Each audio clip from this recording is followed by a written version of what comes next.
Nak tahu cara buat untung dengan emas? Okey, ramai orang fikir emas ni adalah simpanan. Tapi sebenarnya, emas ni boleh buat penyimpan emasnya lebih cepat kaya kalau kita tahu caranya. Okey, kebanyakan orang masih sibuk nak kumpul duit. Padahal nilai duit kita makin jatuh setiap tahun.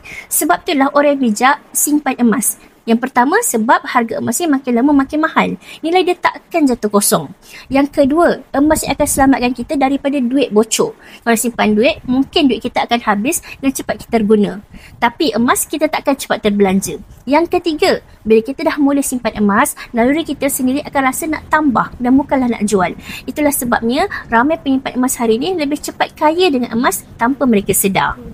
Tapi kunci utamanya adalah konsisten. Tak kisahlah bajet kecil ataupun bajet besar, yang penting kita berdisiplin. Boleh target untuk simpan 1 gram untuk 1 bulan ataupun RM600 sebulan. Lama-lama grade emas kita akan boleh capai hingga 1 kilo emas. So kalau tuan-puan nak mula simpan emas sebagai penilai untuk kekayaan, boleh isi borang saya dekat bawah tu ataupun tonton video Fiza Dipit untuk cara mula simpan emas. InsyaAllah saya akan bantu dan membimbing sebaiknya.